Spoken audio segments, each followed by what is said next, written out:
हा भोंदूबाबा कॅप्टन खरात हा तर अटकलाच, पण आता हा या मोठ्या मंत्र्यांना सुद्धा गुतवणार. जे नव्हतं सांगायचं, जे नव्हतं बोलायचं, तेच हा कॅप्टन खरात बोलून बसला. नुसताच बोलला नाही, तर यांनी डायरेक्ट काही मोठ्या मंत्र्यांची ते तसले व्हिडिओज जाहीर केले. व्हिडिओ बघितल्यानंतर संपूर्ण महाराष्ट्राच्या पायाखालची जमीन सरकणार आहेत आणि महाराष्ट्रातील जनतेमध्ये एकच संतापाची लाट निर्माण होईल. नेमकं या व्हिडिओमध्ये कोणते मोठे मंत्री काय काय घाण कृत्य करताना दिसत आहे, हे सगळं मी तुम्हाला पुढे आपल्या याच व्हिडिओमध्ये दाखवणार आहे.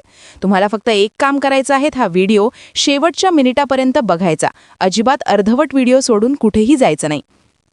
मागील काळामध्ये अजित पवार गटात धनंजय मुंडे, मग माणिकराव कोकाटे आणि आता रुपाली चाकणकर यांच्या अडचणी काही संपताच संपत नाहीयेत. त्यातच रुपाली चाकणकर यांच्या पाठोपाठ आता सुनील तटकरे हे सुद्धा अडकणार अशी चर्चा का पडते आहे. दिवंगत नेते अजित पवार यांच्या विमान अपघातापासून सुनील तटकरे यांच्यावरील टीका ही आता भोंदूबाबा प्रकरणापर्यंत येऊन पोहोचलीय.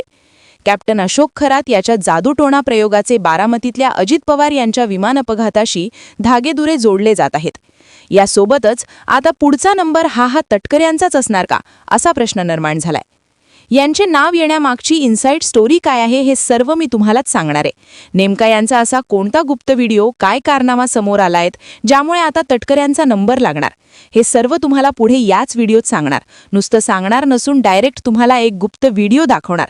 तुम्ही फक्त शेवटपर्यंत व्हिडिओ बघत राहा. अजित पवार यांच्या निधनानंतर त्यांच्याच राष्ट्रवादी काँग्रेस पक्षाच्या नेत्यांवर भयंकर आरोप होऊ लागले. अजित पवार यांचा अपघात होता की घातपात झाला, अशा चर्चांना पेय फुटला आणि त्यातूनच काही नेत्यांवर थेट आरोप करण्यात आले. त्यापैकीच एक म्हणजे खासदार सुनील तटकरे. या सगळ्यामुळे आधीच रान पेटलेलं असताना महाराष्ट्रात कॅप्टन खरात प्रकरणाचा बॉम्ब फुटला. हे खरात नावाच्या बाबाचा भोंदूपणा जसा उघड झाला, तसाच महाराष्ट्रातल्या राजकारणांचा अंधश्रद्धेला खतपाणी घालणारा चेहराही उघड पडला. आजी माजी मुख्यमंत्र्यांसह राज्यातले अनेक बडे नेते मंत्री या भोंदूबाबाच्या सानिध्यात असल्याचं सांगण्यात येतं. अनेकांचे या खरात सोबतचे फोटो व्हायरल होतात. त्यासोबतच या खरातच्या घाणेरड्या आणि विकृत कारनाम्यांचे फोटो आणि व्हिडिओही समोर आलेत. या व्हायरल होणाऱ्या फोटोमध्ये एक फोटो जरा वेगळ्या गोष्टींमुळे चर्चेत आहे. तो फोटो म्हणजे अशोक खरातचा VSR कंपनीच्या विमानासोबतचा फोटो. ही VSR कंपनी म्हणजे तीच कंपनी जी अजित पवारांच्या अपघातानंतर वादग्रस्त ठरली. या अशोक खरातची VSR कंपनीच्या विमानासोबतचे फोटो व्हायरल झाल्यानंतर याचं कनेक्शन अजित पवारांच्या अपघाताशी जोडलं जाते. राष्ट्रवादीचे आमदार अमोल मिटकरी यांनी हा फोटो शेअर करताना अजित पवारांच्या अपघात प्रकरणावरून गंभीर प्रश्न उपस्थित केलेत.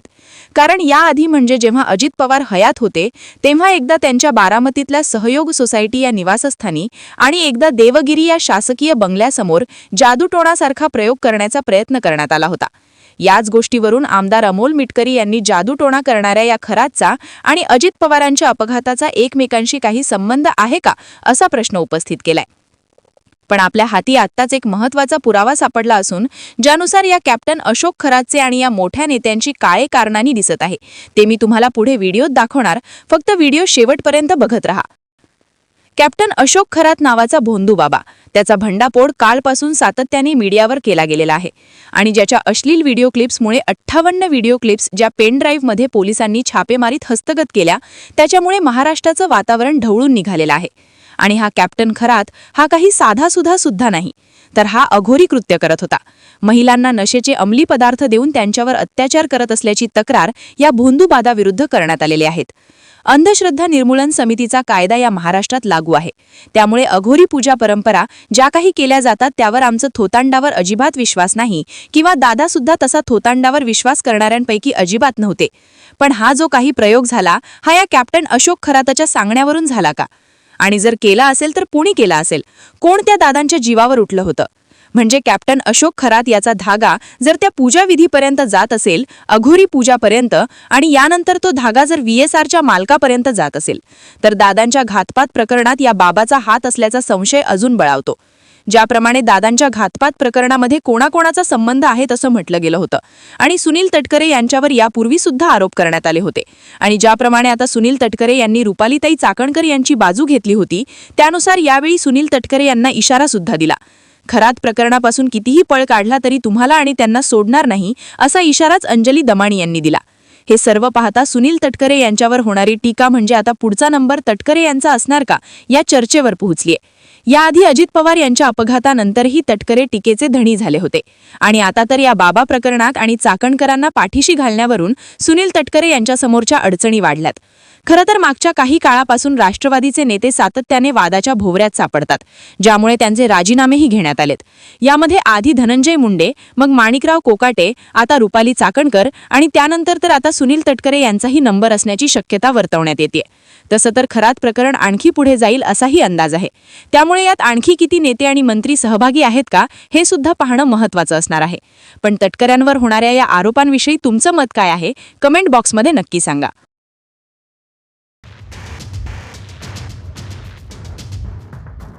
यानंतर बुधवारी पहाटे एक खास ऑपरेशन राबवून पोलिसांनी खरातला बेड्या ठोकल्या. पण पोलिसांनाच भोंदू खरातनं भीती दाखवण्याचा प्रयत्न केला.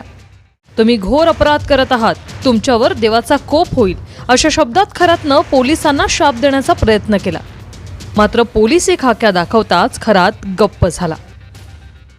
कॅप्टन खरातला अटक करण्यात आली त्यावेळेस पोलिसांनाच त्यांनी शाप दिला की तुमचं बरं वाईट होईल, तुम्ही माझ्यावरती मला अटक करताय, तुमच्यावर कोप होईल.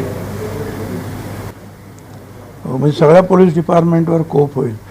सध्या तरी पोलीस डिपार्टमेंटचा कोप त्यांच्यावर झालेला आहे. मुख्यमंत्री फडणवीसांच्या आदेशानं महिलांचं लैंगिक शोषण करणाऱ्या भोंदू खरात याचा खेळ खल्लास झाला. खरातचे राजकीय आणि प्रशासकीय संबंध लक्षात घेऊन स्पेशल टीमनं गुप्त प्लॅन आखला. संशय टाळण्यासाठी परिसरात चोर घुसल्याचा बहाणा करून बंदोबस्त लावला. शस्त्र घेऊन चोर खरातच्या घरात घुसला असं सांगून पोलीस घरात शिरले. खरात घरातच आहे हे कळताच वरिष्ठ अधिकाऱ्यांना मेसेज दिला. तात्काळ क्राईम ब्रांचच्या टीमनं खरातला ताब्यात घेतलं. पण त्यावेळीही त्याने आकाला फोन लावून पोलिसांवर दबाव टाकण्याचा प्रयत्न केला. मात्र पोलिसांनी कोणाच्याही दबावाला बळी न पडता अटक केली. आता त्या खरातच्या देव कोपण्याला किंवा त्याच्या बोलण्याला काही अर्थ राहिलेला नाही. जेव्हा अनेकांच्या तक्रारी आता प्राप्त होतील, मला वाटतं खरातचा रामराहीम झाल्याशिवाय राहणार नाही. अनेक वर्ष त्याला तुरुंगात काढावं लागतील अशी एकंदरीत परिस्थिती आहे. आणि सरकारने सुद्धा सगळ्या चौकशा हाच त्याच्या मागं लावलेल्या आहेत. आणि निश्चितच याच्यातून सर्व काही समोर येईल. आणि जेव्हा सगळं प्रकार उघडकीस येतील, आता असं सांगितलं जात आहे की अनेक व्हिडिओ त्याचे आहेत, त्या व्हिडिओच्या माध्यमातून जेव्हा सर्व समोर येईल त्या टायमाला हा त्या शिक्षेपासून वाचणार नाही. पण खरातला अटकेची कुणकुण लागली होती अशी सूत्रांची माहिती आहे. त्यातूनच अटकेच्या 3 दिवस आधी 3 IAS अधिकाऱ्यांसोबत खरातच्या बैठका झाल्याची माहिती आहे. शिर्डीत एक नामांकित हॉटेलमध्ये 3 IAS अधिकाऱ्यांनी खरातची भेट घेतल्याची सूत्रांची माहिती आहे. विनोद नावाच्या व्यक्तीने 3 IAS अधिकाऱ्यांची बैठक घडवून आणल्याचं कळतंय. त्यामुळे खरातची IAS अधिकाऱ्यांसोबत बैठक घडवून आणणारा पंटर कोण